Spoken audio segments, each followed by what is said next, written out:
I've been using the iPhone 17e and overall it's actually a pretty good budget phone.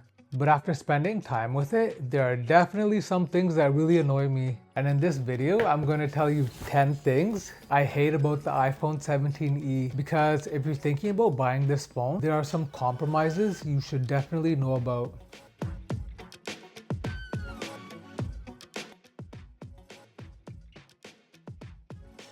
Let's start with the biggest complaint. The phone is still a 60Hz screen, and in 2026, that honestly feels quite outdated. Once you've used a 120Hz phone, going back to 60Hz scrolling just feels less smooth. It's not terrible, but it definitely reminds you that this is a budget iPhone. The next thing I don't like about the iPhone is that the iPhone only has one camera. Yes, it's a good 48 megapixel camera, but you do not get an ultra wide lens. So if you like taking wide photos, group shots, or landscape shots, you're gonna miss the second camera. Another thing I really hate is how Apple removed some of the more advanced camera features that you get on the regular iPhone 17.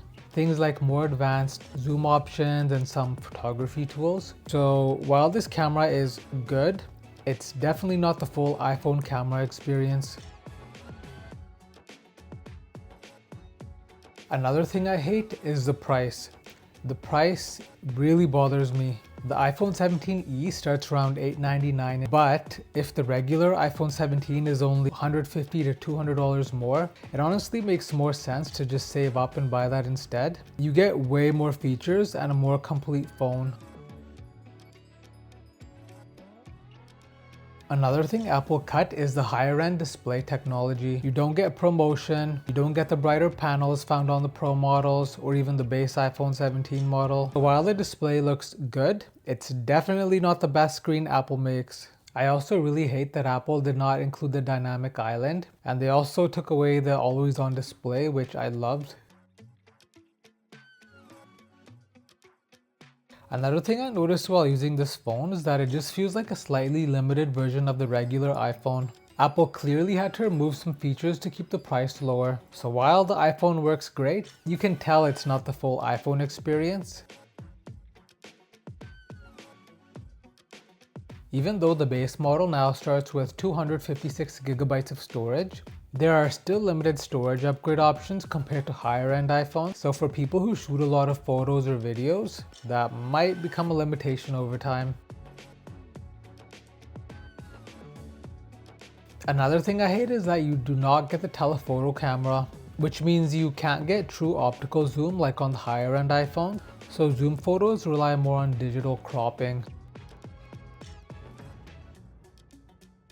Another thing that makes the iPhone 17e tricky is that it's not always the best value. For example, you can find an older flagship like the iPhone 16 Pro on sale for just a few $100s more, and that phone will actually be a better deal.